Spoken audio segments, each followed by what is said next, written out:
Ça enregistre. Ok. Ok. Bonjour David. Bonjour, Moi c'est Sylvie. c'est David. Bonjour David. Euh, oui, tu es un petit peu ému devant la caméra? Non. Bah oui, on est Un, toujours un peu ému de un la petit peu, on caméra. est toujours un peu ému. Bon, mais ça va, on est chez nous, on est Euh, tranquille. Surtout que on est en tant que traducteur, on est souvent comment dire, caché derrière le Ah, texte. souvent dans l'ombre, bien sûr, Oui, bien sûr. Alors, exactement. la traduction, on va parler de la traduction aujourd'hui parce que David, tu es traducteur. Donc, est-ce que tu peux te présenter rapidement ou pas d'ailleurs? Est-ce que tu peux te présenter aux gens qui vont nous écouter plus tard? Tu fais comme s'ils étaient là. Ok. Alors, je m'appelle David Eknecht, je suis suisse d'origine. J'ai baigné depuis mon enfance dans plusieurs langues, l'italien, le français, les dialectes locaux en Suisse. Et j'ai beaucoup voyagé, j'ai appris l'arabe. Et donc, du coup, bah, une perspective qui s'est ouverte à moi, c'est de devenir traducteur. Notamment parce que je lisais dans différentes langues et je voulais absolument que les gens bah, puissent lire les choses que j'aimais bah, et qui n'étaient pas écrites dans leur langue. Du coup, moi, j'ai traduit de l'arabe, de l'italien et de l'anglais vers le français, et du français, de l'arabe et de l'anglais vers l'italien. Donc, j'ai deux langues actives, ce qui est un peu rare, mais c'est que je viens d'une région bilingue, et donc du coup, j'ai cette chance de pouvoir faire les deux. La plupart des traducteurs traduisent vers sa langue maternelle et vraiment les personnes qui ont une très bonne maîtrise d'une autre langue arrivent à le faire vers une langue qui n'est pas leur langue Ouais, maternelle. d'accord. Et l'arabe alors, c'est arrivé comment là-dedans jusqu'en Suisse? En fait, je voulais faire traduction et bah, en Suisse, tout le monde parle trois langues. Donc, du coup, je voulais une langue que personne parle. Eh Et je oui, me suis dit, bah, l'arabe, c'était voilà. c'était une belle solution. Et voilà. Et donc, du coup, bah, j'ai vécu à Beyrouth notamment, où j'ai eu mes premiers contrats de traduction qui n'étaient pas de la traduction littéraire, c'était des petits contrats de traduction dans l'humanitaire. Et d'ailleurs, je suis aussi traducteur, médiateur dans le social actuellement. Parce D'accord. qu'effectivement, la traduction littéraire ne permet pas, pour l'instant, dans mon cas, de vivre. Mais je dirais pas que c'est un hobby, c'est un travail, et il faut bien le reconnaître. Mais c'est un travail que je fais en plus de mon travail principal, qui est un travail, je dirais pas alimentaire, mais qui me permet de vivre. D'accord. Et qui est aussi dans la traduction, t'as pas tu ne te renies pas. Voilà. Et de la traduction et du social en même temps. Mais oui, il y a beaucoup de traduction dedans. D'accord. Ok. Ok. Voilà. La traduction, donc du coup, tu me demandes ce que c'est la traduction. Bah, la traduction, c'est faire passer une idée d'une langue à une autre langue. Et ce qui est difficile, c'est que tout le monde pense, bah, il y a un mot, il y a un autre mot dans une autre langue, et ça marche pas comme ça. Parce que chaque mot est chargé d'une histoire qu'il a dans sa langue, mais qui n'existe pas forcément dans l'autre. C'est-à-dire que, par exemple, j'ai un exemple tout à fait bête. On prend le mot oiseau. Si vous dites oiseau en français, c'est un oiseau, c'est l'animal. Si vous le dites en italien, il peut y avoir, dans certains contextes, une connotation sexuelle. Notamment parce que bah, c'est comme ça qu'on dit en italien. Et donc, du coup, c'est vrai que traduire parfois certains textes italiens vers le français, il y a du double sens. Il y a carrément des doubles sens et c'est difficile parce que le français, parce qu'on a un vrai oiseau, enfin un vrai animal devant nous, mais il y a tout un sous-texte italien qu'on ne peut pas avoir en français. Et donc, du coup, le traducteur est un peu figé, il ne sait pas quoi faire. Euh, bah, il demande à Il doit l'auteur. trouver des solutions, là. C'est son boulot de trouver la solution, justement, pour faire passer Exactement. l'idée. C'est ça? Exactement, exactement. Ça marche beaucoup plus, enfin ça arrive beaucoup plus dans les textes de poésie. Après, dans la prose, quand c'est quelqu'un qui utilise beaucoup d'images, c'est là où la difficulté commence. C'est-à-dire qu'effectivement, si c'est un texte assez sec, sans trop d'images, c'est plus facile de traduire. Pas toujours, mais disons en règle générale. Mais quand on commence à voir des écrivains qui adorent les images, là, on a vraiment perdu. L'autre chose, c'est aussi la variation. C'est-à-dire, si vous traduisez, ben, je prends plutôt l'inverse, un auteur québécois et vous Oui, voulez, le traduire ou un auteur suisse et vous voulez le traduire vers l'italien, bah, l'auteur québécois, en fait, qui lit un livre écrit par un Québécois peut sentir qu'il est québécois, en ouvrant les livres, en oui, voyant des expressions. bien sûr. Mais un auteur italien, ça n'existe pas le québécois pour l'italien. Enfin, il va pas prendre le napolitain ou le milanais parce que c'est les dialectes ou les accents italiens ne sont pas connotés comme le québécois pour le français. Et c'est vrai que c'est des difficultés de traduction que, beaucoup de personnes ignorent, mais qui sont très, très importants. Notamment quand, cette, identité linguistique, elle fait partie du livre. Si on veut vraiment montrer que le livre se passe à Montréal, on utilisera un français différent que celui de Paris, par exemple. Oui, bien sûr. Ou, moi, j'ai eu le cas inverse, c'est-à-dire qu'à un moment donné, j'avais un livre italien, avec un petit dialecte, enfin, dialecte, écrit par quelqu'un du nord et à un moment donné, il rencontre quelqu'un du sud et le lecteur italien, il doit même pas se poser la question. Il De sait. sa façon de parler, il sait que c'est quelqu'un du sud. C'est pas même pas le dialecte, c'est juste vraiment la structure de l'italien standard et traduire en français ça a été très, très difficile. On a dû renoncer, on a dû réécrire certains passages parce que, il fallait faire sentir, que ces personnages n'étaient pas du nord de l'Italie, mais en même temps, on n'avait pas les mêmes outils que l'italien. Et donc du coup, oui, la traduction, c'est une réécriture, c'est repenser le texte pour un autre type de public. D'accord. Le Et qu'est-ce qui se passe avec le rythme? Parce que le style et le rythme sont très importants. Le rythme de la phrase donne exactement. aussi, qui donne la respiration en fait du texte. Alors, qu'est-ce qui se passe quand on passe d'une langue dans l'autre? Il faut arriver à retrouver cette espèce de chose, Oui, de souffle. exactement. C'est une très bonne question, une question qui est très, très difficile, parce que c'est cas par cas. Ben oui, C'est du bien cas sûr. par cas. Après, il y a des petites techniques, ça dépend aussi de quelle langue à quelle langue. Il faut savoir que le français adore les phrases courtes et par exemple, je reprends une autre langue, l'arabe adore les phrases longues Ouais. et et c'est vrai que pour moi, traduire de l'arabe vers le français, la première chose que je dois faire, c'est saucissonner la phrase en arabe pour pouvoir la traduire et ça ne veut pas dire que le rythme va être différent.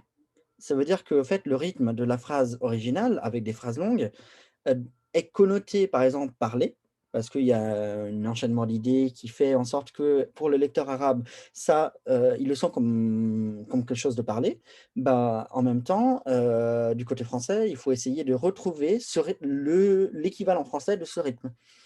On ne traduit pas forcément le rythme, mais enfin le rythme, exact, on traduit la sensation qu'on veut faire sentir au lecteur en lisant ce rythme.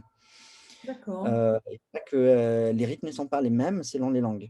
Notamment, bah, avec l'italien et le français, c'est 2 langues assez proches. L'anglais, ça se traduit assez facilement vers le français. C'est 2 langues sont 2 familles linguistiques différentes, mais on traduit tellement depuis l'anglais qu'on a un style qu'on appelle aussi le style traduction de l'anglais, qui est celui des langues traduites, des livres traduits. On le sent un peu quand c'est traduit. Mais, quand on va sur des langues comme l'arabe, par exemple, là, c'est repenser le livre totalement. Et parfois, c'est vrai que les traducteurs se prennent un peu de liberté, parfois, notamment sur des langues, lointaines parce que c'est la sensation qui prime et pas forcément, la lettre. Le D'accord. Mais mot, le traducteur, il est quand même assujetti, enfin assujetti, c'est un grand mot, mais oui, il est assujetti au texte, mais il est en relation permanente, soit avec l'éditeur, soit avec l'auteur, puisqu'il ne travaille pas tout seul. Quand tu dis exact on a réécrit des passages dans un livre dont tu viens de parler, c'est qui ce on? C'est toi et l'auteur ensemble? alors, il y a des traducteurs qui ne voient jamais leur traducteur. Je pense à quelqu'un qui traduit du Shakespeare. Ça, Il ne c'est voit un peu jamais son difficile. auteur, ouais, forcément. Voilà, et ou d'autres, auteurs, bah, morts, ou des auteurs qui sont tellement connus qu'on va pas les déranger pour leur version, française. Je pense que J.K. Rowling n'a d'autre chose à faire que de parler avec leurs traducteurs, ses traducteurs. Moi, j'ai eu la chance de traduire, pour des auto-édités et avec une petite maison d'édition et un auteur qui était très, très, très, très disponible. Et du coup, bah, ça m'a permis vraiment de dialoguer avec eux, d'un côté, mais de l'autre côté, maison d'édition aussi, il y a, d'autres personnes qui travaillent avec moi, notamment le correcteur. Enfin, en anglais, on appelle ça un editor. Il n'y a pas vraiment ce mot en français, mais c'est quelqu'un qui travaille avec le traducteur ou avec l'auteur, quand il y a, pour, l'aspect stylistique du livre. Et si pour l'auteur, bah, je ne peux pas entrer dans les détails pour l'auteur parce que je n'ai jamais été en contact avec un éditeur niveau auteur, mais à niveau traduction, ce qu'il fait, c'est pas aller dire bah, le livre est mal écrit ou pas bien écrit, mais plutôt comment on peut utiliser l'outil livre pour, enfin l'outil linguistique que j'ai traduit pour être plus fort ou moins fort parfois dans certaines scènes. C'est-à-dire que par exemple, il y avait toute une scène qui était très importante dans un roman que j'ai traduit et l'éditeur m'a dit: «C'est bien traduit, ce qui vient avant, mais on va le rendre un peu plus léger pour faire en sorte que la scène d'après, ça soit plus fort, linguistiquement parlant». Ou vraiment, des mises en évidence que le traducteur va pas forcément voir, que l'auteur a peut-être pas voulu dans sa langue d'origine, mais que le traducteur et l'éditeur, l'editor, trouve intéressant de faire en français, notamment parce que, le traducteur a un pacte, un contrat de fidélité avec l'auteur, mais l'editor a ce pacte de fidélité avec le lecteur français. C'est-à-dire son idée, c'est que le livre se lise. Ah oui, oui, C'est c'est un peu l'idée de tout le monde, mais oui, oui, c'est lui, il sait comment faire. voilà. D'accord. Voilà, et c'est un Ouais. spécialiste et c'est quelqu'un qui connaît, très bien les armes du métier. Il pense à des solutions que le traducteur n'a pas forcément vues parce qu'on est quand même beaucoup dans le texte. C'est vraiment on voit des choses et puis on nous dit: «Bah, en fait, tu as traduit, je sais pas, entrée, avec entrée et tu peux dans cette scène-là, on pourrait mettre pénétrer», par exemple. Pénétrer dans un lieu, et c'est vrai que parfois ces petits, c'est le même mot que le mot d'origine, entrée, mais ça donne des connotations un peu différentes et ça peut vraiment changer le texte. Mhm, mhm. Et c'est vraiment moi j'ai toujours travaillé avec des très bons correcteurs qui, j'ai jamais pris ça personnellement en me disant: «Bah, j'ai mal écrit, j'ai mal traduit», mais j'ai toujours, pris ça comme, bah, un enrichissement, de ma part, heu, pour mieux écrire aussi. Parce que c'est vrai que, traduire, enfin pour traduire, il faut bien écrire, mais aussi ça enseigne à écrire. Oui, bien sûr. Mais il y a pas mal de traducteurs, enfin de gens qui commencent par la traduction, puis au bout de quelques années, ça les démange, et puis ils écrivent aussi un petit peu, ils deviennent un petit peu auteurs. Exactement, Il y en a quelques-uns comme ça. exactement. Exactement, il y en a beaucoup, il y a beaucoup d'auteurs qui sont, appelés par des maisons d'édition pour traduire. Je pense, Oui. si je ne me trompe pas, le traducteur de Harry Potter, c'est un écrivain. Je ne me souviens plus son nom, mais c'est un écrivain. Donc, souvent les maisons d'édition font appel à des écrivains pour traduire. Ce qui est parfois, pour des langues comme l'anglais, ça va encore parce qu'effectivement l'auteur peut avoir des connaissances d'anglais. Sur des langues plus éloignées, je trouve, que quand même être formé à la traduction, c'est peut-être plus c'est mieux. Ouais, et après, c'est beaucoup de travail aussi, quoi. Oui, oui, oui. Bon. Et Combien de temps tu passes sur un texte? Parce qu'il faut déjà, il faut s'imprégner beaucoup du roman avant de commencer même à traduire, ou combien de fois tu le lis avant d'attaquer? ça dépend du Ça dépend. roman. Disons que le roman, il y a un roman que j'ai traduit pratiquement en le lisant parce que je voulais, avoir la même sensation que, en le lisant. Donc je lisais, je transposais ce que je sentais. J'ai un autre roman, que j'avais lu avant, c'était, le roman d'une autrice, une très jeune autrice, suisse-italienne qui parle français, donc elle voulait son livre en français, qui va paraître et il n'est pas encore, terminé et elle, elle avait un style un peu particulier, donc j'ai lu le livre et je me suis dit: «Bah, j'aimerais bien savoir, quelles sont ses inspirations». Où elle allait chercher, les différentes, tournures de phrases, c'était quand même assez particulier. Elle m'a dit: «Bah, j'adore Les Brumes d'Avalon», le livre de Bradley et du coup, mon premier réflexe a été d'aller jeter, Ouais, d'aller chercher la Zéna série Bradley complète et voilà. et tout la série complète Mhm. et de souligner des phrases qui étaient intéressantes Et elle m'a dit: «Mais c'est vraiment, j'ai essayé de faire le même style». Et donc du coup, c'est exactement ce que j'ai fait. J'ai pris la version française, j'ai vu comment, ça a été traduit. C'est une traduction, assez intéressante d'ailleurs. Et donc du coup, quand j'ai traduisais, je regardais, un peu les Brumes d'Avalon en disant: «Bah, comment est-ce que, le traducteur des Brumes d'Avalon, traduirait ce passage-là?» Parce qu'elle voulait faire exactement le même effet. Elle voulait se mettre dans la lignée de cet écrivain qui l'avait beaucoup marqué.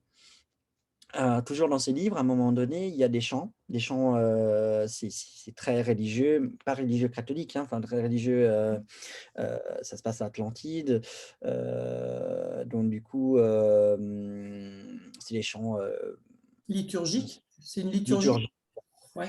Et je lui demandais, «Qu'est-ce qui t'a poussé à écrire, ces chants-là comme ça?» Et elle m'a dit: «Bah, c'est les chants religieux et surtout celtes et cetera». Donc du coup, je suis allé chercher, bah, dans le domaine celte, qu'est-ce qui se fait, comment c'est traduit en français. D'accord. C'est un travail de recherche. Il y a quand même pas mal de recherche dans la traduction. Ça dépend vraiment du livre. Ça dépend, là, par exemple, il y avait une recherche stylistique de la part de l'auteur que je voulais rendre.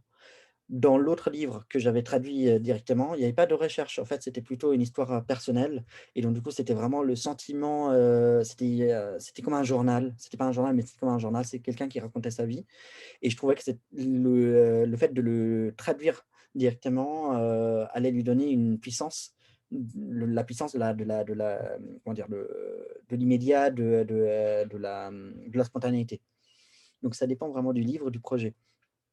Après, il y a des recherches qu'on fait aussi au niveau linguistique parce que, même quand on traduit spontanément, on a besoin quand même de, reproduire certains effets qui ne sont pas possibles, dans la langue d'arrivée. Mmh. Voilà. D'accord. Donc du coup, Et tu passes combien de temps sur un projet à peu près? Le maximum, c'est quoi que tu as? alors, le maximum ça a été, alors, c'est correction comprise, ça peut arriver jusqu'à 7 mois. En sachant que, après ça dépend du livre. Si je À plein traduis Le Seigneur temps? des Anneaux. Non, pas à plein temps. Justement, le problème, c'est que, j'ai un autre travail à côté et donc du coup, je peux pas faire ça à plein temps pour l'instant et donc du coup, bah, je suis clair et net avec les auteurs. Je leur dis, «Malheureusement, c'est pas mon activité principale». Mes prix aussi sont plus bas, parce que je travaille surtout avec des autorités donc disons qu'ils ont pas forcément les moyens des maisons d'édition, Ouais. et donc du coup, bah, par contre, en contrepartie, vous me donnez le temps de pouvoir travailler dessus. Donc, D'accord. je mets quand même, comment dire? Je fais un délai, avec la correction. Après la correction, ça dépend aussi de la disponibilité du correcteur. C'est-à-dire que si le correcteur, en ce moment est sur, parce que je travaille avec un correcteur en particulier, qui est très, très bon, mais si, s'il est occupé sur un projet, bah, il va me dire: «Bah, il faut attendre 3 mois en plus». Ouais, ça, pour ton tour, ouais. Voilà. D'accord. Puisque tu as parlé d'argent, combien ça coûte? Alors, ça dépend vraiment, alors, je devrais pas faire la publicité pour ça, mais je vais le dire surtout pour que les gens se rendent compte pourquoi ne devraient pas l'utiliser. Il y a des, plateformes qui demandent des pourcentages sur les ventes, notamment 3 sur la plus connue, Babelcube, mais c'est Des des plateformes plateformes, des plateformes de traduction, on parle toujours de traduction, hein? traduction, On est bien exactement. dans ce C'est cadre-là, des hein? plateformes Peut-être que les gens ne connaissent pas Babelcube, alors est-ce que tu peux définir un petit peu ce que c'est avant d'en parler? donc du coup, c'est une plateforme qui met en relation un traducteur avec un auteur. Un Alors auteur, un auteur d'accord. cherche un traducteur, dans une langue donnée et Babelcube, c'est une plateforme de mise en relation.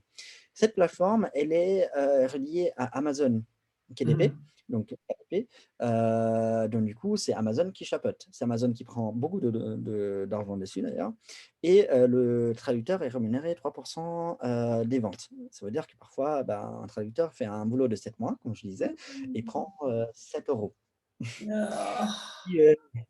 Voilà, j'ai le cas d'une amie qui passait, via cette plateforme au début pour se faire connaître et effectivement, elle m'a dit, 3 sur un livre qui se vend à 14 €, c'est 7 € pour un travail. Elle, ça lui a pris quand même un 6-7 mois de travail. C'était Oui, ça c'est son ça, il faut être introduction. vraiment passionné pour se lancer Et là-dedans, quoi, ouais, voilà. Et donc, du coup, j'ai parlé avec pas mal de jeunes auteurs qui ne voulaient pas mettre le prix, ils sont passés par là. Et beaucoup ont été au début très contents et puis un peu déçus parce que justement, cette plateforme, il n'y a pas de correction derrière. Donc, moi, quand je fais un prix, je tiens à le dire, ça comprend une traduction avec un correcteur derrière, que ce soit vers l'italien ou vers le français. Et du coup, mes prix sont un peu plus élevés que ça, notamment parce que l'idée, c'est de donner quelque chose de qualitatif. Si quelqu'un veut juste se faire éditer en anglais, il y a aussi Google Translate, si on veut, mais Oui, c'est pas quasiment. Oui, là où oui, on c'est veut le ça, faire. mais bon, soyons sérieux. Cela ne veut pas dire que les traducteurs de Babelous ne sont pas bons. C'est juste que c'est une sorte de pli. Comment dire? Il n'y a pas toujours une garantie de qualité parce qu'on ne sait pas sur qui on tombe. Et il n'y a pas forcément des références. Et en plus, il n'y a pas de correction derrière. Et le traducteur il est mal payé. Donc, du coup, on sait tous que dans le monde de l'édition, on est tous un peu mal payés. Mais c'est vrai que si on arrive à se donner un coup de pouce par-ci et par-là, on peut essayer de vivre de ce qu'on aime. Et du coup, ça dépend aussi qui est l'interlocuteur, et le type de livre. Moi, je fais sur devis. Disons qu'il y a un prix standard de la Société de traduction, littéraire de traduction littéraire de France, qui est de 21 € le feuillet de 1500 signes. Oui, Ça, la c'est page on standard, peut ouais, d'accord. Ouais. c'est le tarif standard, notamment pour demander des aides. C'est-à-dire que les petites maisons d'édition qui peuvent passer par des aides du CNL sont obligées d'avoir le minimum, la charte du traducteur. Enfin, qui est 21 €, 21 € le feuillet de 1500. Après, avec les auteurs, je sais que c'est pas du tout ça les prix. Donc, on essaie de s'arranger, on essaie de voir aussi, si c'est urgent ou pas, si l'auteur est disponible ou pas. C'est-à-dire que s'il me donne le livre et il me dit: «Je veux le sortir, moi je j'ai pas fait le travail, moi je veux pas en parler». Effectivement, ça sera un peu plus élevé parce que moi j'ai un peu besoin aussi de savoir ce qu'il y a derrière. Si c'est un petit livret, facile à traduire, ça sera pas le même prix. Disons que d'habitude, on calcule dans les 1 200 € pour un auto-édité, pour un livre c'était je parle en signes, hein, parce que je parle plutôt en signes, de 200 000 signes, trois Ouais. 200 000 signes ou 300 000 signes. Ce qui est réellement un bon petit roman. C'est Et déjà pas mal, oui, il y a entre 7 et 8 signes par mot en moyenne en français, donc c'est exactement. déjà un bon. Disons que le standard, c'est d'habitude 0,7. En traduction technique, on dit toujours 0,07 centimes, donc 7 centimes par mot. En littéraire, on peut descendre jusqu'à 4. Après, si je vois que le projet me plaît et que je veux vraiment, Il faut que le livre soit bon, hein. Il faut que le livre soit bon. Oui, oui, oui, le livre, il doit être bon. Après, on traduit ce qu'on nous donne et effectivement, parfois, on a un peu des difficultés, parce qu'on a des passages, qui sont moins bien écrits que d'autres. Dans tous les livres, même quand, c'est une maison d'édition étrangère qui a publié le livre et qu'on le traduit, il y a des passages où on se demande, comment c'est possible, mais mais on fait l'affaire. Enfin, nous, notre rôle, c'est de faire en sorte que le public francophone puisse lire, ce livre dans sa langue. Et donc du coup, c'est vrai que ça m'est déjà arrivé avec un petit projet de traduire à pas grand-chose, mais surtout parce que je croyais dans le projet et que c'était aussi, c'était une amitié donc c'était avec quelqu'un que je connaissais, donc c'est pas du tout le même rapport. Ce sont les pires. Faut pas travailler avec ses amis. On se fait manger la laine sur le dos. Exactement. Après, c'était quelqu'un qui le faisait dans un cadre assez particulier et c'était des textes pas très difficiles et ça m'amusait un peu parce que c'était très, très particulier, et ça m'a entraîné. C'était surtout au début de ma carrière où, il y a certaines traductions qu'on accepte de faire pour la visibilité aussi. Oui, bien Ça, il faut sûr. être Bien sûr. c'est-à-dire que si demain j'ai, l'ambassade de Jordanie qui me dit: «Vous me traduisez, le meilleur auteur jordanien, mais on vous paye, des peanuts», c'est vrai Oui, que oui, je oui, vais oui, je prends, je je prends. vais réfléchir parce que c'est pas l'ambassade de Jordanie. Je veux dire, ça Ouais, dépend aussi. bien sûr, c'est Donc prestigieux. Ouais. on n'a pas de tarif fixe, c'est toujours selon le projet, selon la difficulté du projet. Donc moi, je prends le livre, je le lis et je fais un devis. Et ça dépend aussi des langues. L'arabe ne coûte pas comme l'italien, par exemple. L'anglais, c'est la langue qui coûte le moins cher, vers le français. Vers l'anglais, c'est un peu plus cher. Mais c'est vrai que si on me demande de traduire, vers l'arabe, déjà je ne le fais pas, mais le traducteur vers l'arabe, il coûtera plus cher qu'un traducteur vers l'italien, ça c'est sûr. Parce que la différence linguistique est beaucoup plus grande. Donc, ouais, Et traduire de l'arabe vers le français coûte plus cher que, de l'italien vers le français. d'accord.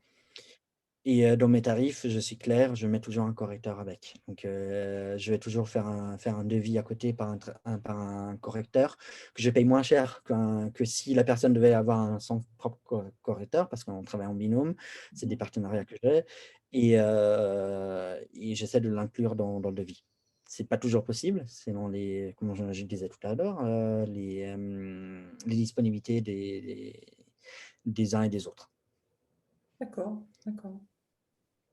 Mais alors, avant que tu gagnes ta vie en ne faisant que de la correction, il va falloir que tu t'enchaînes à Parce qu'à ce prix-là, quand même, si tu mets 7 mois sur un bouquin à traduire et que tu gagnes 1 200 € à la fin, heureusement que c'est pas ton activité principale, parce que sinon, Oui, oui, mais en fait, c'est justement, c'est que, il y a une différence entre traduire, pour des autorités qui n'ont pas forcément les moyens et les maisons d'édition bien qui, sûr, eux, oui, elles, ont des moyens et il y a rares sont les traducteurs qui vivent de traduction littéraire.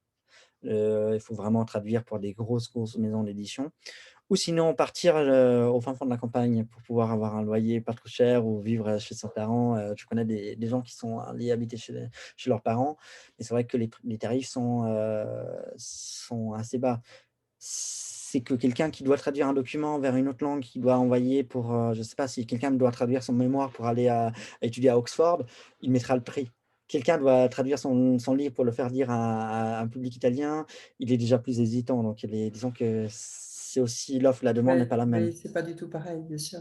Donc effectivement, dans le technique, je baisse pas mes prix, mais dans le littéraire, je sais que, il y a pas beaucoup d'écrivains qui peuvent se permettre, le coût d'une traduction, tel que, ça coûte, à une maison d'édition. Il faut pas croire, il y a des maisons d'édition qui paient très, très peu aussi. Heu, Là aussi, ils vendent de la visibilité et puis bon, ça reste de la visibilité, tout le temps, mais j'ai eu j'ai eu des propositions de contrats un peu ridicules. Parfois, ça peut être intéressant, parfois, pour des livres qui ne nous intéressent pas, bah, on dit: «Non merci, je suis Je n'ai occupé pas à le écrire». temps, je suis très demandée en ce moment. Voilà, voilà. C'est ça. Et donc du coup, bah, on jongle un peu avec les projets, on accepte surtout ce qu'on peut faire, dans niveau temps et niveau, capacité. C'est-à-dire que moi, par exemple, il y a des romans, je sais que je ne vais pas les traduire parce que j'ai pas le vocabulaire. C'est pas dans le sens, de vocabulaire littéraire. C'est-à-dire que si on me donne une histoire d'amour, moi je suis pas lecteur d'histoires d'amour, donc du coup, je saurais Tu pas, maîtrises pas la syntaxe de ce truc-là, quoi. bah, c'est pas une histoire de syntaxe, c'est une histoire d'avoir lu beaucoup Oui, d'histoires c'est d'amour ça. pour pouvoir, Il y a une façon dont ça s'articule, il y a ça s'est monté d'une certaine manière, et voilà, c'est ça que j'appelle la syntaxe, en fait. C'est plutôt oui, la syntaxe de l'histoire, quoi, plutôt que la syntaxe des exactement, phrases, quoi, tu vois. exactement, La exactement. façon, les mécanismes. Les mécanismes, un argot typique aussi, d'un certain type de littérature.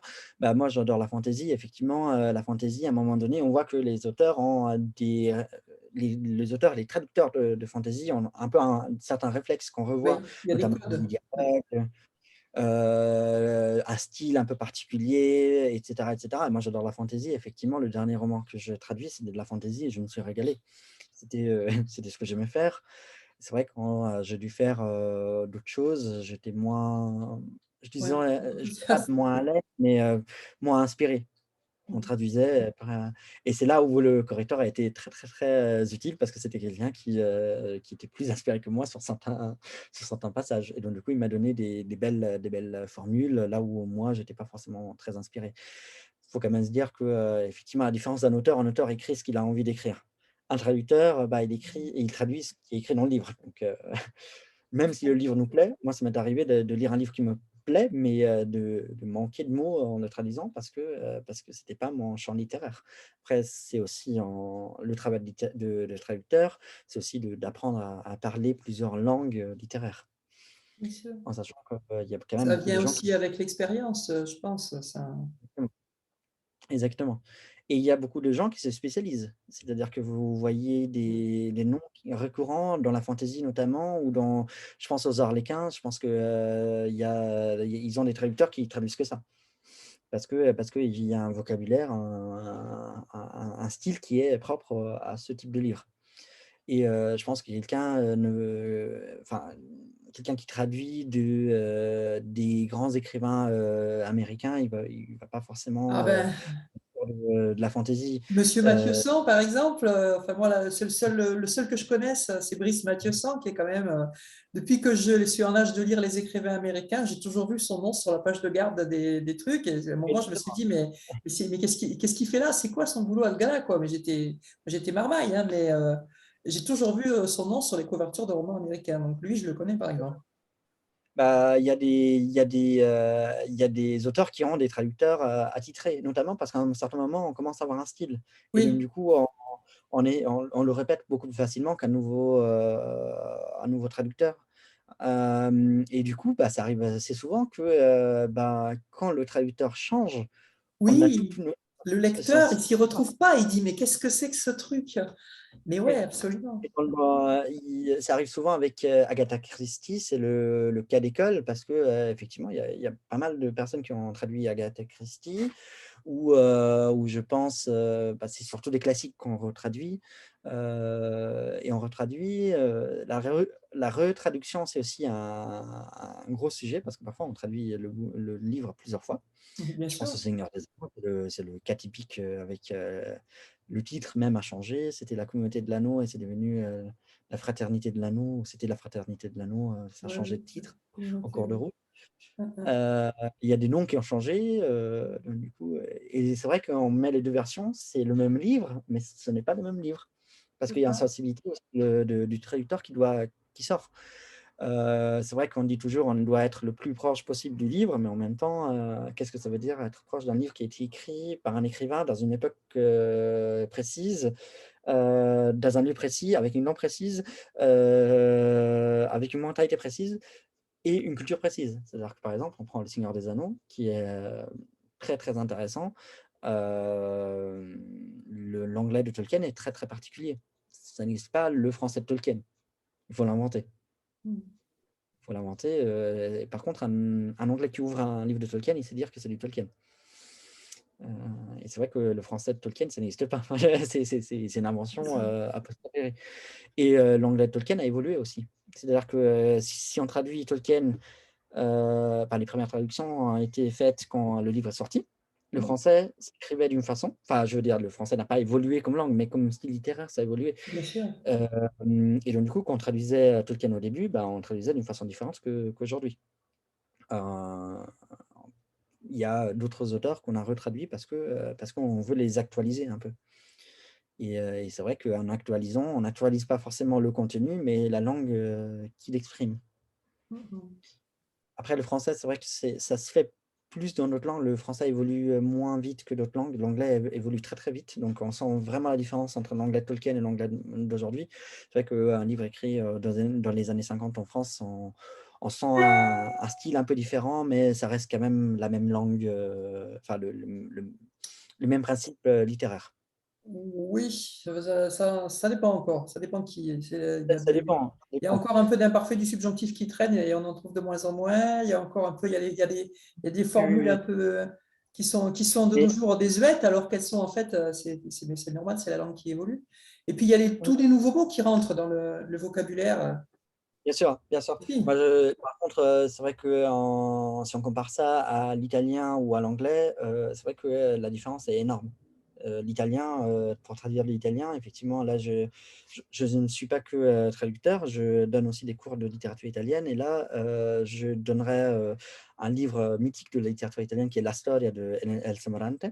Et c'est vrai que je relus le texte et je me suis dit: «Mais personne parlerait comme ça aujourd'hui», alors que ça a été écrit dans les années 50. Mais quand je dis: «Personne parlerait comme ça», c'est-à-dire que on a l'impression que c'est 2 langues différentes. Mhm. C'est un italien très bien soigné, très très bien écrit.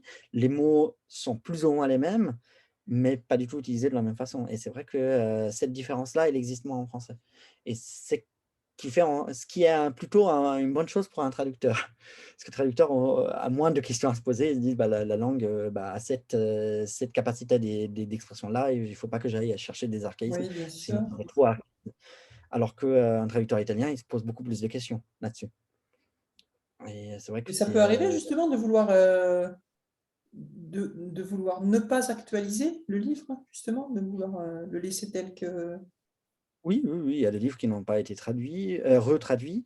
Il y a des livres que pour une question ou pour une autre aussi, parce qu'il y a une Oui, question de marché mais aussi. bien sûr, mais un livre qui justement est traduit aujourd'hui, systématiquement, l'éditeur va demander, ou pas l'auteur, puisque l'auteur, si c'est un livre déjà ancien, ben, l'auteur il est souvent plus là, mais l'éditeur va demander à l'actualiser pour que ça colle au goût du jour du public, ou il y a des Oui, livres oui. où vraiment qui sont sacro-saints et on se dit non, surtout, il ne faut pas toucher à la Le langue. livre le plus sacro-saint de l'Occident, la Bible, a été traduite Ouais. et continue à être traduite. Donc, du coup, tout livre peut être traduit et retraduit. Moi, je suis ma première vraie formation, ça a été des lettres classiques. Et je peux dire qu'on a des milliers et des milliers d'exemplaires de l'Iliade et l'Odyssée qui traînent, donc, Ouais. avec des mots différents. Donc, on l'actualise, on le voit d'une façon différente, on a des lectures différentes parce qu'un traducteur lit le livre. Avant d'être un traducteur, est un lecteur. Bien sûr. C'est le lecteur avec qui, en fait, c'est la personne qui a le contrat avec le livre et qui va créer le nouveau contrat avec le nouveau lecteur. Il y a cette image très, très belle de Umberto Eco sur le contrat avec le lecteur. Et effectivement, donc du coup, le narrateur, qui n'est pas l'auteur, mais le narrateur Oui, il a est raison. fait ce pacte avec le lecteur, et le traducteur doit reprendre ce pacte, ce contrat, et en faire un nouveau. Et c'est vrai que ça dépend aussi de la lecture que le traducteur veut en faire, que l'éditeur aussi veut que le traducteur fasse. Faut pas oublier que quand on travaille avec une maison d'édition, on traduit, bien sûr, mais on a quand même un éditeur qui nous dit, bah, il faudrait que, je ne sais pas, si c'est un livre arabe, on sente l'Orient, par exemple. Ça, c'est typique. On sent l'Orient ou on sent l'Italie.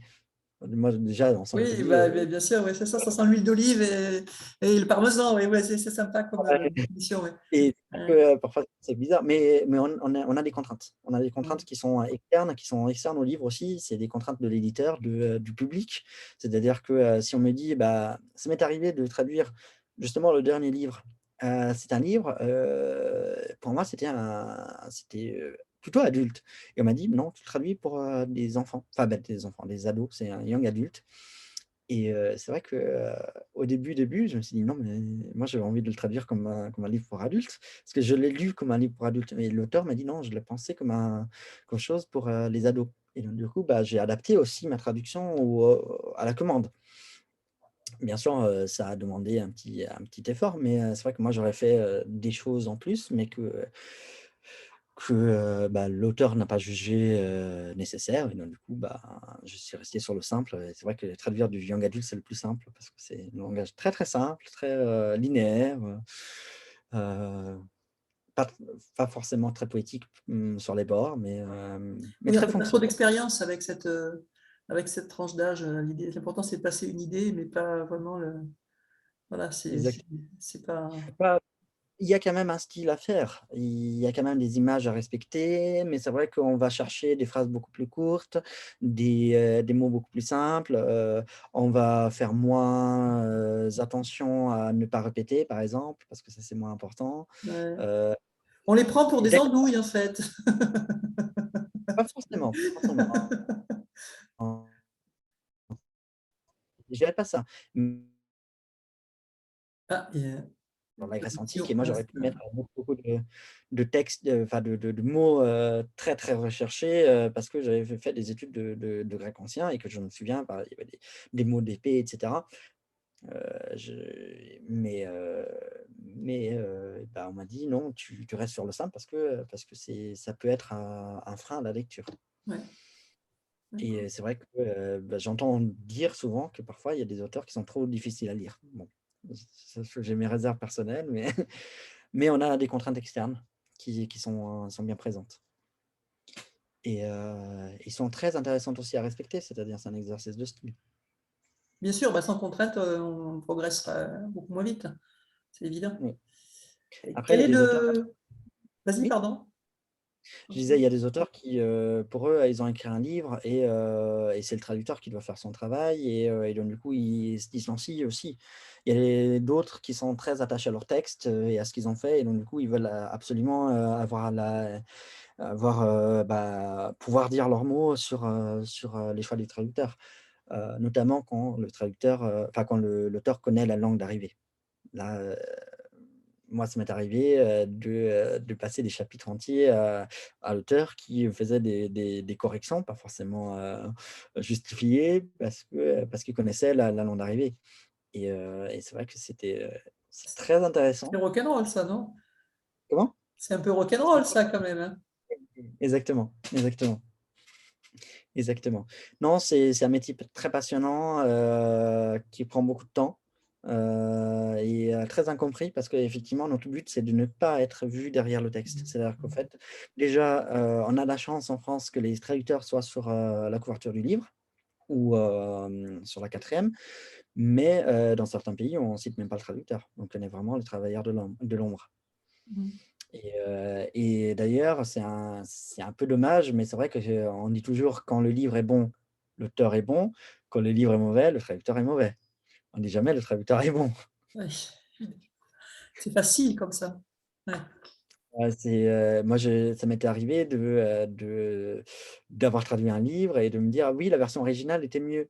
Bah, déjà, moi, je suis convaincu que la traduction, est trahir, donc effectivement la version originale est mieux par défaut, parce que c'est Et l'auteur puis, qui a elle est écrit. toujours la meilleure, mais c'est sûr, mais voilà, Voilà c'est l'auteur. et à un moment donné, oui, parce que ça transporte plus la culture originale, ça parle plus, parce qu'il y a les vrais mots, oui, mais le français n'a pas forcément les mots de l'arabe. Par exemple, dans ce cas-là, c'était l'arabe.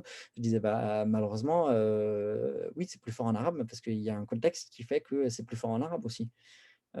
Dire la même chose en arabe ou en français n'a pas le même poids. Oui, puis si tu le laisses que en arabe, il y a plein de gens qui le liront pas du tout, donc il sera plus Ex fort, mais il résonnera moins. Donc, Exactement, exactement. C'est-à-dire que, notre travail, c'est être là pour faire en sorte que le maximum de gens puissent lire des livres et puissent les lire, dans un français, dans une langue qui soit agréable. C'est vrai que la peur d'un traducteur, c'est de traduire mal et de traduire mal, d'un côté le sens et de l'autre côté, le style. C'est-à-dire qu'on est en jongle entre ça.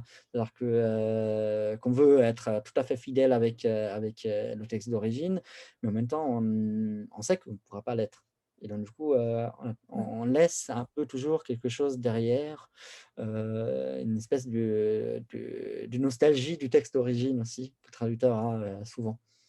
oui, parce que c'est une relation de longue durée quand même avec un texte, donc on s'attache. Bah, c'est surtout qu'en plus, on le traduit une première fois, puis on le relit sans la version originale, on fait des modifications, puis on relit encore avec la version originale, et puis on le passe à un correcteur qui le lit. Nous, c'est notre petite fierté et puis il nous détruit le livre parce qu'il y a plein de choses qui ne vont pas, il nous renvoie le livre. Nous, on recorrige, on le renvoie au correcteur qui est plutôt content à ce stade-là, mais il y a encore des choses qu'il faut revoir. Il nous renvoie le livre et donc effectivement, c'est un Sacré c'est un boulot. projet. Ouais, sacré boulot. Et c'est vrai que, quand je dis moi mes prix qui sont assez bas, hein, aux auteurs, ils me disent: «Mais c'est trop». Je dis: «Mais, vous je pense que vous vous rendez pas compte le travail que c'est derrière et notamment vous vous rendez pas compte les études qu'il faut pour faire ce travail-là». Parce qu'on n'est pas juste dans les lettres, on est dans les lettres de 2 langues différentes, 3 dans mon cas et dans une culture aussi, Plein il de faut connaître une culture aussi, culture. bien sûr, ouais. Ouais. C'est-à-dire que si on me dit de traduire demain vers l'italien, bah, mon premier réflexe, c'est voir le livre, aller chercher le correspondant italien, les traducteurs enfin les auteurs qui écrivent de la même chose en italien, les traducteurs qui ont traduit du français vers l'italien de ça. C'est des études, c'est vraiment un Oui, oui, c'est travail, ça, il y a tout minime. un contexte. Après il y a des moi je suis un peu, comment dire? Maniacal sur ça, mais il y a des personnes qui traduisent, le mot et effectivement moi, ça m'arrive aussi d'être correcteur et c'est vrai que parfois je dis: «Bah, ça serait bien que tu ailles un peu lire, l la traduction la tradition littéraire de ce que tu es en train de traduire parce que, parce que le livre en version originale il est magnifique et la version en français, il manque de quelque chose. Mhm. Quel est le Donc, livre que tu rêverais de traduire, de ta montagne absolue? alors, j'ai une trilogie de science-fiction arabe que j'ai adorée, et ça s'appelle Ajwan, qui n'a jamais Science-fiction. été traduit. Ouais. Et là, c'est vrai que je fais des petits dossiers pour voir s'il y a des éditeurs qui sont intéressés. C'est vrai que la science-fiction arabe, c'est pas quelque chose dont on a l'habitude. D'habitude, bah, c'est des récits de femmes ou de vie. Mais c'est vrai que la science-fiction arabe, ça m'a beaucoup touché, notamment parce que ça parle de certains événements assez, pas événements, mais certaines conditions assez présentes, assez actuelles, de façon fantastique. Et je trouvais ça bien mené. Donc, c'est cette trilogie de. Il y a un autre livre, Voyage fantastique. C'est un livre médiéval, de voyage au Moyen-Âge d'une femme qui s'émancipe de sa famille. Donc, du coup, voyage dans tout le Moyen-Orient médiéval. Et c'est magnifique. C'est une espèce de mille et une nuits. Mhm. Et de l'italien, j'ai 2 ou 3 auteurs que je chéris. C'est notamment, elle a un pseudo anglais, c'est Aisling, mais qui a fait un livre très marrant sur un petit village italien où les vampires arrivent et il y a des métalleux qui combattent contre les vampires. Ah, ça va être Donc marrant, c'est en effet, ça va bien voir, ouais. et donc, du coup, c'est assez marrant. Je lis les livres quand j'étais en vacances et je me suis dit, s'il y a un éditeur qui est partant pour ça, moi, je, je suis là parce que c'est vrai que c'est des livres assez amusants. Et sinon, bah, j'aimerais bien un jour aussi traduire des classiques, notamment arabes, vers le français parce qu'il y en a beaucoup qui n'ont pas été traduits. Donc, voilà. Après, c'est vrai que j'aime aussi j'aime beaucoup travailler avec des nouveaux auteurs parce que ça me permet aussi de réfléchir à comment le livre commence, naît comme idée, évolue et comment en fait je peux l'adapter aussi en français ou vers l'italien si c'est du français vers l'italien. Mais oui, disons que je suis assez ouvert. Voilà. Et ça ne t'est pas encore arrivé qu'on te demande de traduire un texte qui avait déjà été traduit avant toi? Non, non, Parce que ça ça doit m'est être un arrivé. exercice assez particulier aussi, ça. Est-ce qu'on se précipite pour voir ce qu'a fait l'autre avant? Non, peut-être pas. Bah, on le fait en cours de traduction à Ouais, oui. l'école. Ouais. Parce que voilà, mais parce que en fait, à l'école, on essaye d'apprendre.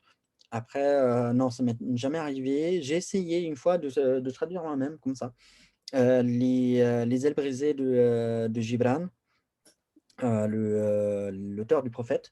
Oui, Et c'est vrai que j'avais sous-estimé la la difficulté de ce tâche. texte à Mhm. niveau vraiment littéraire. Et c'est vrai que ça m'a un peu découragé, je n'ai pas continué. C'est un texte magnifique, je l'ai lu en arabe, je l'ai lu en français, je l'ai lu en anglais, en italien, dans toutes les langues possibles, imaginables. Mais une chose, c'est le lire et une chose, c'est le traduire. Et c'est vrai que si un jour j'ai le temps et la force et la capacité littéraire pour transposer ce qu'a fait Gibran, c'est vrai que ça serait un petit rêve. Mais ça a été traduit 1 million de fois. Donc, 1 million, peut-être pas, tu exagères. 1 million pas, mais c'est un des textes les plus traduits de l'arabe en tout cas. Et c'est un excellent texte. Après, il faut aimer aussi le style de cette époque, parce que c'est un style un peu particulier. Et Mhm. l'autre texte que j'aimerais bien traduire, c'est Les Mille et une Nuits. Ah Enfin, ben voilà, bah, petit pas, petit ça, pas, un petit peu par-ci, un petit peu par-là. ouais, alors, Les Mille et une Nuits, je les ai ici, c'est quand même 2 volumes grands comme ça. Donc, parce que Mhm. j'ai la version entière en arabe et elle est costaud. Et ton livre de Et chevet, c'est Les Mille et une nuits?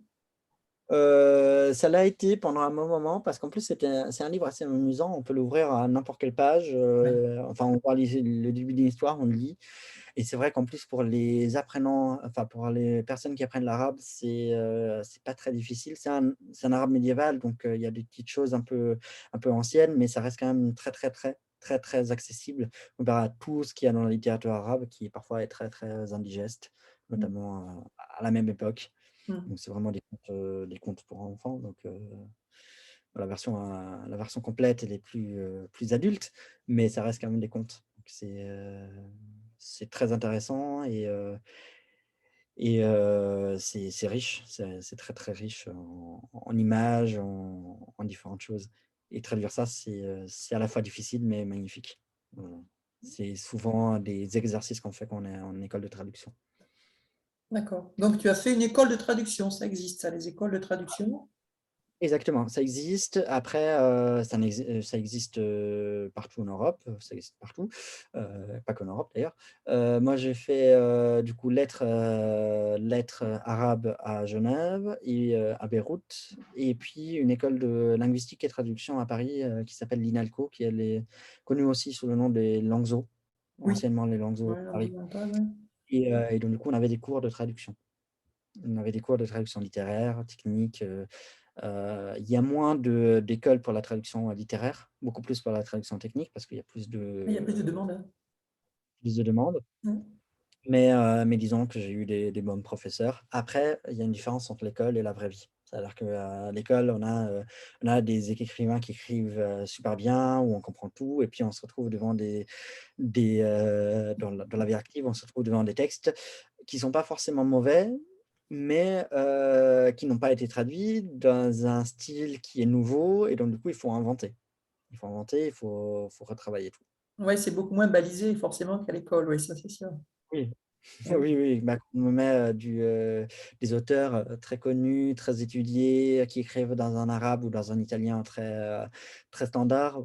C'est facile. Quand j'ai traduit par exemple un livre qui s'appelle L'épouse d'Aman, qui a beaucoup de dialectes jordanien, le livre s'est dit en arabe très très facilement.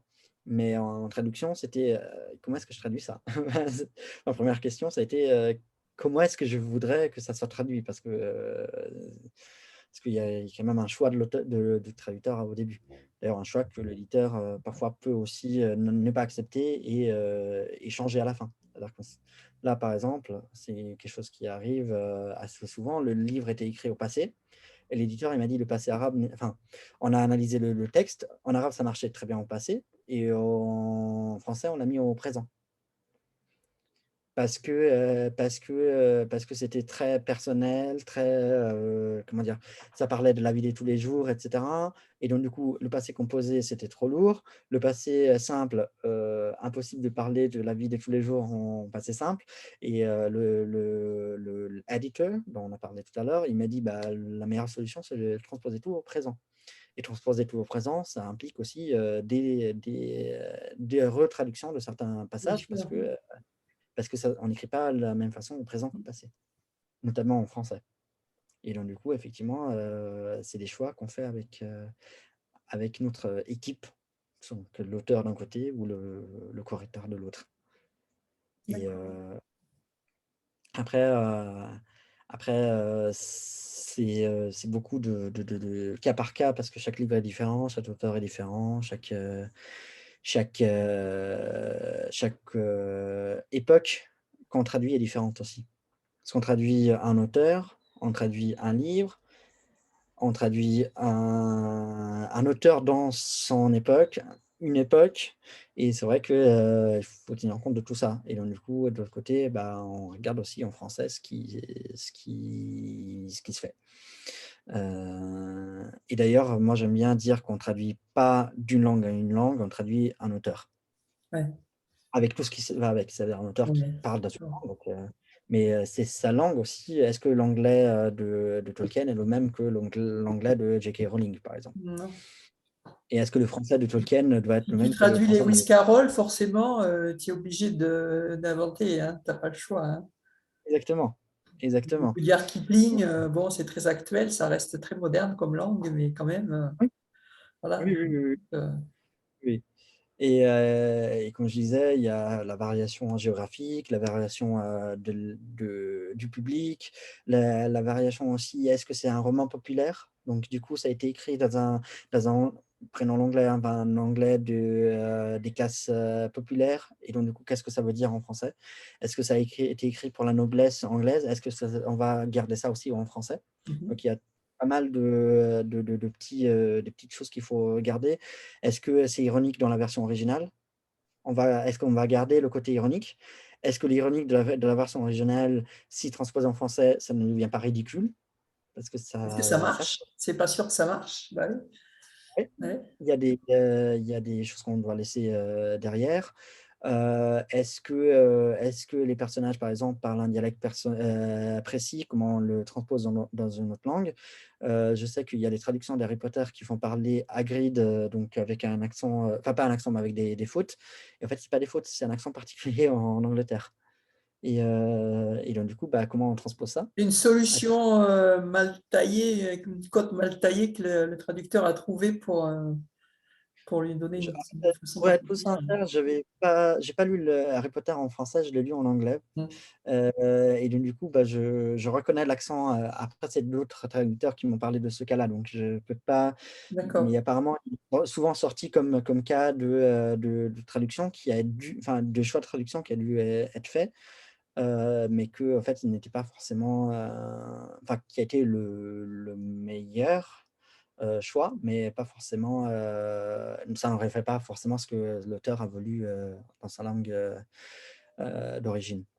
Et D'accord. l'autre chose qui est très amusante, c'est, comment on traduit un accent français. C'est-à-dire que le personnage est français dans le livre, comment est-ce qu'on le Mm. fait sonner français en français? Ça dans le doublage, on a l'accent titi parisien ou on fait un accent marseillais ou d'autres types de choses, mais en littérature, c'est un peu plus difficile. Ça m'est arrivé, j'ai tout un passage d'ailleurs où, ils alternent, dans un livre que j'ai traduit, le français et l'italien. Pour le lecteur italien, c'est clair. Pour les lecteurs français, c'est, heu, c'est un peu plus difficile vu qu'ils sont à Paris, comment est-ce que je fais passer le côté, bah, je ils sont à Paris donc ils parlent en français et surtout qu'il y a un personnage qui comprend pas le français. Donc Mhm. D'accord. C'est une espèce de jeu, en fait. Tu es bah, obligé de… oui, là on réécrit, Une on vraie réécrit. vraie réécriture. Ouais. Bah, on rajoute des phrases en disant, il dit quelque chose en français qu'il ne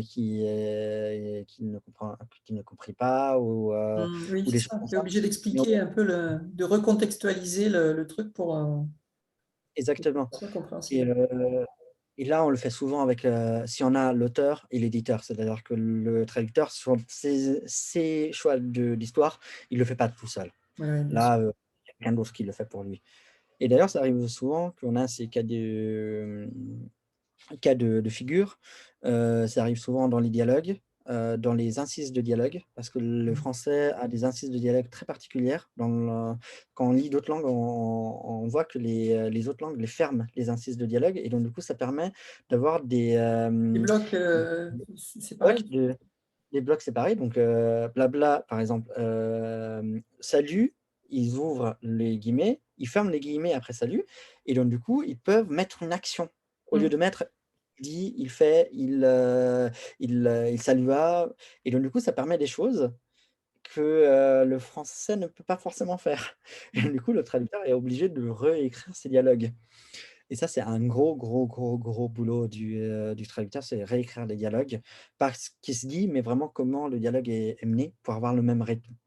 Parce que parfois, c'est une histoire de rythme de dialogue Ah oui. et ça, c'est très technique, mais c'est vrai que parfois, j'ai déjà dit à un éditeur: «Ça serait bien qu'on ait, les guillemets à l'anglaise, ça a résolu beaucoup de problèmes pour nous les traducteurs» bon, il y a des éditeurs qui commencent et il y en a d'autres qui sont plus traditionnels. Ils préfèrent qu'on remanie le texte.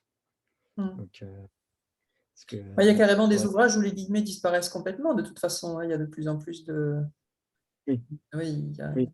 j'en ai même lu deux récemment où il y avait même plus de quadratin. Ah C'est-à-dire, ouais? ah oui, J'ai carrément. donc les heu, sont Atticus Leach, je ne sais pas comment son nom se prononce, Grand Prix de littérature américaine, dans 2018, je crois. Il a tout un énorme bouquin, Parmi les loups et les bandits, ça s'appelle. C'est très très bien d'ailleurs.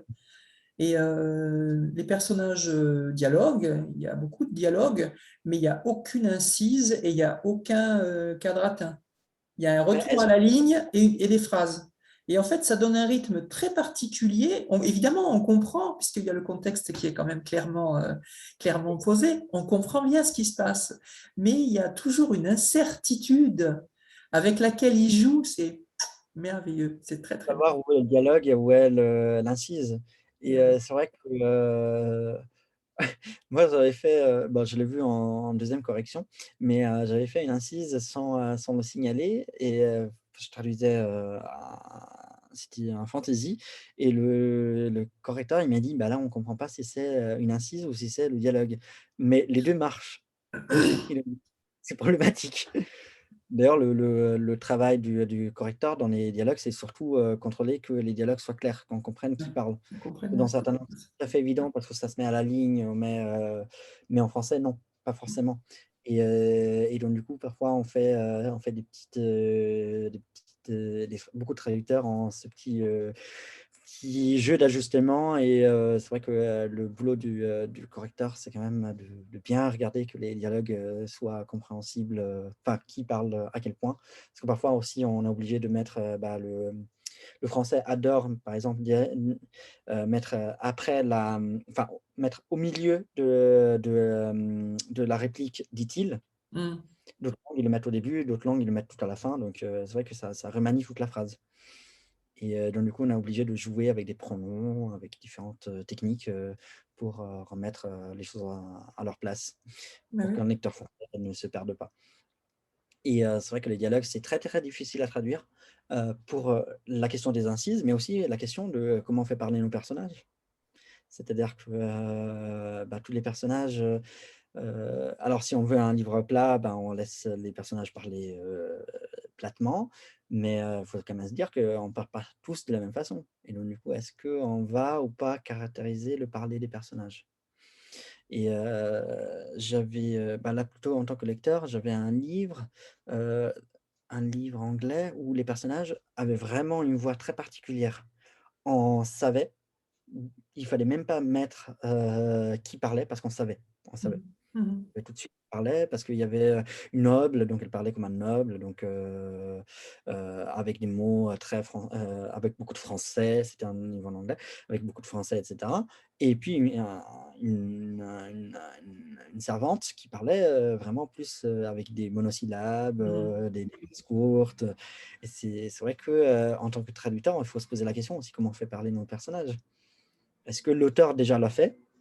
Et est-ce que, c'est pertinent et est-ce que, parfois on met 2 ou 3 petites choses, des petits, tics de langage, aux personnages parce que ça peut être intéressant pour le lecteur français pour, contextualiser des choses que, dans la version originale, sont contextualisées différemment.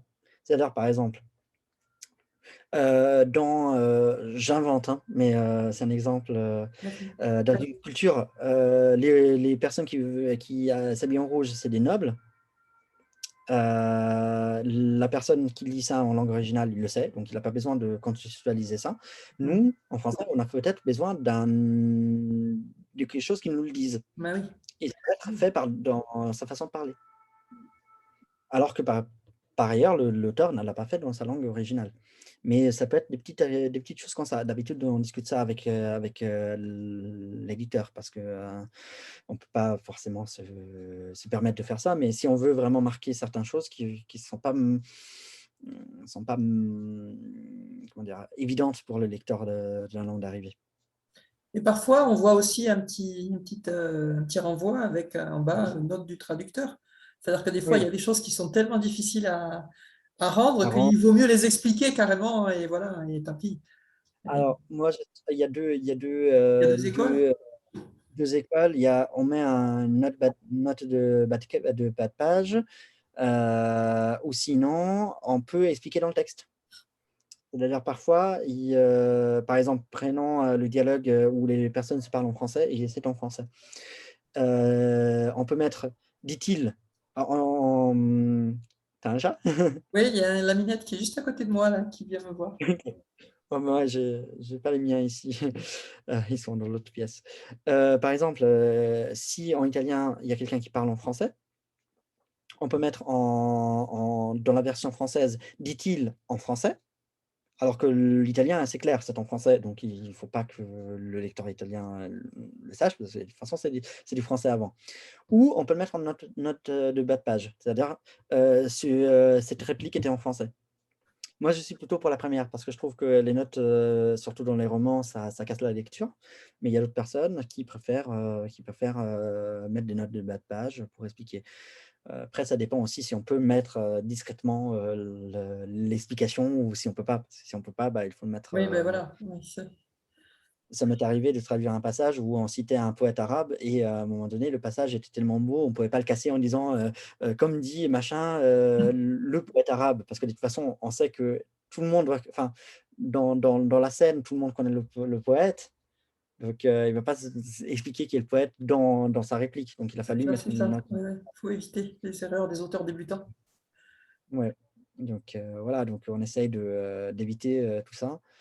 Et puis bon, il y a aussi, des dialogues qu'on trouve un peu faciles et donc du coup, on essaie de leur donner une petite couleur de temps en temps, notamment avec des auteurs débutants qui sont encore un peu, acerbes, dans leur manière d'écrire des dialogues. C'est vrai qu'on essaie de caractériser un peu parfois. Notamment, ça c'est surtout, l'éditeur qui relit le livre, il dit: «Bah, c'est bien, mais ça serait bien qu'il y ait un peu plus de» comment dire?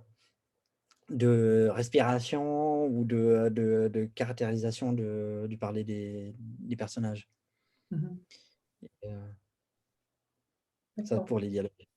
Pour les dialogues. Mais c'est un gros morceau, oui, effectivement, les dialogues, c'est un gros morceau. Oui, c'est je pense, le plus difficile dans un livre pour moi, notamment parce que c'est là où, notamment il y a beaucoup d'action dans les dialogues sans qu'on sache que c'est de l'action et donc du coup il faut et un rythme très particulier dans les dialogues. Et souvent, c'est là où bah, par mon expérience, où on caractérise les personnages d'un côté, mais de l'autre côté, on caractérise l'histoire aussi. Oui, bien sûr. Souvent, c'est dans les dialogues où on a les petits signaux de là où va l'histoire. Mhm. Et donc du coup, c'est super important de bien les traduire. Tout à fait. Et et c'est vrai que, bon, moi, en tant que lecteur plus qu'en tant que traducteur, j'ai toujours un peu, du mal avec les gros, pavés, au début, «Tu te souviens quand on est allés ensemble?» et c'est vrai que les traduire, ça, c'est très, très dur. Oui, Ça, oui, c'est très oui, oui, non, dur, c'est ça. total de, quand, et on prend moins de plaisir à traduire ça que des dialogues plus difficiles où, par contre, c'est plus rythmé et Mhm. heu et il y a moins d'explications. Et Un oui, peu, c'est plus naturel aussi, donc c'est normal, quoi. oui, oui, oui, oui, C'est oui. plus difficile, mais c'est plus naturel. C'est ça, moins Et scolaire. heu Luminette. Bon.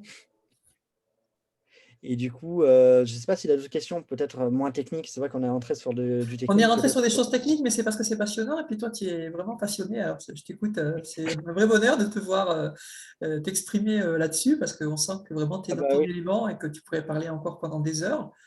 Mais oui. on va peut-être on va Bah, peut-être ouais, s'arrêter. Est-ce que tu avais d'autres choses que dont tu ouais, ça voulais sera parler? Est-ce que tu ça as un sera message à passer aux auteurs, par exemple? Tiens. ah, oui, avant tout, bah, une petite chose, c'est que la plupart des auteurs, voudraient être traduits en anglais parce que c'est un énorme marché. Oui, Quelque chose que je dis toujours aux auteurs, c'est c'est tellement que c'est énorme pas qu'il faut, c'est pas facile d'être visible. exactement. Et ce que je dis, c'est que parfois, c'est plus facile de se faire traduire dans des langues européennes, telles que l'allemand, l'italien, l'espagnol.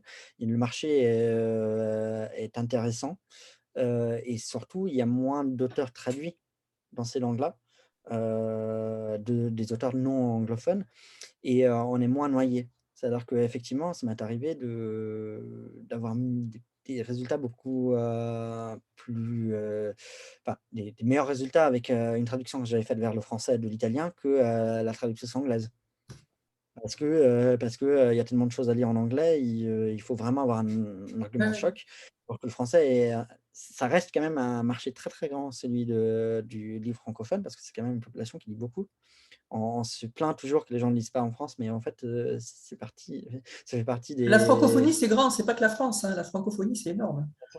Ouais. mais c'est aussi, un espace culturel où on lit beaucoup, beaucoup plus que dans d'autres, espaces, et donc du coup, bah, de ne pas s'arrêter à l'anglais, en traduction si on est sérieux dans le projet, de ne pas s'arrêter à la traduction non plus parce qu'une fois que le traducteur a traduit, bah, il faut aussi, vendre le livre dans le pays, d'arrivée. Ben, Donc ça, c'est très s'il y a compliqué, j'imagine. Alors ça, c'est encore un autre truc.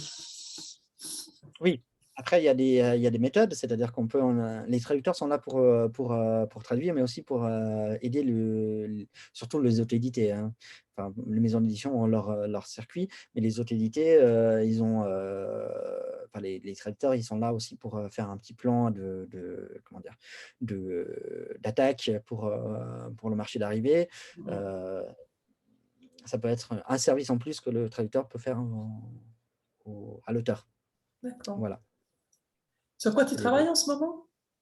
En ce moment, je fais des propositions à des maisons d'édition, notamment sur des livres que j'ai aimés. J'ai des maisons d'édition qui m'ont plus ou moins dit ce qu'ils cherchent, donc je lis, donc je fais beaucoup de lecture. Le traducteur, c'est aussi un scout littéraire, hein, donc il faut vraiment, lire beaucoup. Il faut vraiment aimer lire quand on traduit et donc du coup, bah, je suis surtout sur des propositions éditoriales. D'accord. J'ai Bon. pas et j'attends le retour du correcteur d'un roman, young adult, fantasy, qui se passe dans l'Atlantide, avant que ça ne disparaisse. D'accord. Celui dont tu parlais tout à l'heure. Ouais, ouais, tout à fait. Exactement, exactement, celui-là. J'attends le retour du correcteur qui est pris sur d'autres projets et donc du coup, bah, j'ai dit à l'auteur, bah, ça va prendre un petit moment D'accord. et là, elle me dit: «Il y a pas de souci, l'important ça soit fait». Mais tu sais que quand ça va revenir de chez le correcteur, toi, il va falloir que tu t'y recolles du coup et que tu passes un coup sur le texte. Oui, oui, oui. Après, on a un deal, c'est que l'on le fait, comme c'est un livre assez important, on le fait par chapitre, donc il m'envoie chapitre par chapitre. Ça, c'est plus facile pour moi que, avoir le Oui, livre en entier c'est plus. et voilà. Ok. Voilà, c'était sympa cette, Ben, discussion. merci beaucoup, David. Je suis vraiment ravie de cette conversation. C'est rare qu'on s'intéresse aux traducteurs, vu qu'on est tellement dans l'ombre, donc Mais quand même, mais je me suis rendu compte récemment, j'ai récupéré pas mal de vieux bouquins dans une boîte à livres miraculeuse que j'ai trouvée pas trop loin de chez moi, dans laquelle j'ai retrouvé en particulier beaucoup de livres du CLA, tu sais, les éditions Optal, le club du livre d'anticipation, là, ces fameux bouquins là, avec broché, avec le rhodoïde dessus et tout ça. Et à l'époque, là, j'avais trouvé plein comme ça, donc je suis ravi. Je suis en train de tout relire. Et pourquoi je dis ça? Oui, parce qu'il y a des bouquins où il n'y a pas le nom du traducteur. C'est-à-dire que c'est mmh, sorti pas si tôt que ça, hein, c'est pas des livres des années 40, hein, c'est pas si vieux que ça. Et il y a des bouquins qui sont illustrés, il y a toujours deux, trois illustrations, pas énormément, mais il y a toujours deux, trois illustrations. Et il y a forcément un traducteur, puisque ce sont des auteurs en grande majorité anglo-saxons. Ce sont des auteurs anglo-saxons. Et il y a les trois quarts des bouquins où il n'y a ni le nom du traducteur, ni le nom de l'illustrateur. Les illustrations ne sont pas signées. oui. Maintenant, ça s'est beaucoup, beaucoup, beaucoup amélioré, mais c'est vrai que, il y a quand même, eu des Ouais, luttes ça s'est syndicales. arrangé. Ça s'est arrangé, Heu, mais il y avait du boulot quand même, hein. Pendant très longtemps, le traducteur est passé vraiment comme un Après, intermédiaire. dans le milieu, on connaissait les bons traducteurs, c'est juste, le public Oui, le connaissait pas. oui, oui, mais c'est le public qui doit aussi se rendre compte. C'est pas la même chose. Moi, je me demande toujours quand j'aime un livre d'un auteur espagnol, sud-américain ou un auteur anglais ou n'importe quoi, enfin qui n'est pas francophone, je me demande toujours j'arrive pas à me mettre dans la tête de cet homme ou de cette femme, puisque c'est pas sa langue en fait, c'est pas son texte que je lis. Je lis Mmh, l'histoire, mais je lis pas son texte. Alors je me oui, demande toujours qu'est-ce qu'il y aurait de différent, qu'est-ce que ça serait si je pouvais le lire vraiment dans le texte, quoi. oui. Après, on peut se dire aussi, est-ce que quand on lit du Molière, on peut dire qu'on lit le même français qu'aujourd'hui? Donc, ça s'applique à des textes qui sont lointains, même temporellement avec nous. Est-ce que c'est vrai que, Oui, sauf qu'il y a il y a pas beaucoup d'intermédiaires là, il n'y a pas tellement de traduction quand même. La langue de oui, Molière est restée la langue de Molière. oui, oui. Oui, oui, oui, c'est vrai que c'est un mauvais exemple, mais pour dire que quand même, il y a toujours des écarts avec le texte, Mm, mm, je mm. trouve. C'est vrai que, bon, la traduction a un intermédiaire Ouais, c'est ça. et Et et surtout, la pensée, ça doit marcher dans les deux sens, mais la langue structure beaucoup la pensée et la pensée structure la langue aussi. Hein. Donc, oui, en fait, bah, comment s'assurer, mais ça justement c'est votre boulot, messieurs et mesdames les traducteurs, traductrices, comment s'assurer que la pensée, quelle était la pensée initiale de l'auteur quand il a écrit ce truc-là? oui. Euh, C'est pour ça qu'il faut connaître bien la culture d'origine aussi. c'est Parce ça. qu'il y a des petites choses, par exemple, on lève la main, là, on lève la main en France, ça ne veut pas dire la même chose qu'on lève la main en Inde et c'est vrai que c'est des petites choses qu'il faut connaître. Et c'est là où effectivement, bah, il n'y a pas juste, une traduction du mot par mot, mais il y a vraiment une traduction de la culture Ouais, qui est derrière. c'est ça, Et tout le contexte. c'est créer des ponts. Après ces ponts, c'est des ponts qui peuvent, ne pas être parfaits. On ne peut pas passer avec un camion dessus, mais s'il y a déjà des personnes qui peuvent marcher dessus, pour un traducteur, c'est déjà la joie. C'est déjà énorme. C'est Ben ouais, c'est merveilleux. Mais écoute, c'est c'est merveilleux cette conversation. Je suis ravie d'avoir fait vraiment ta connaissance un peu plus comme ça. Merci beaucoup. merci à Merci toi. Facebook qui nous a connectés miraculeusement. Je ne sais pas comment, mais c'est merveilleux. Et Les puis algorithmes. voilà, c'est la force de l'algorithme, la mystère de l'algorithme. Exactement. Voilà. Écoute, je vais Bien, partager cette interview dans des groupes d'auteurs. Donc, je vais faire un peu ta pub parce que je trouve que tu es vraiment trop passionné. C'est vraiment trop beau de te voir parler de ce métier. Et puis, ben, j'espère que tu vas très vite réussir à faire ton trou dans la traduction littéraire et que tu vas pouvoir en vivre correctement et Inch'Allah. t'éclater à faire ce que tu aimes. Voilà. Et pas avoir besoin de faire autre chose. C'est merveilleux. Merci beaucoup. Merci à toi de m'avoir, concédé ce temps. Je te remercie beaucoup. Je te souhaite une bonne fin de soirée. Voilà, je vais arrêter l'enregistrement. Hop. Et où est-ce que c'est? C'est là. Voilà, arrêtez.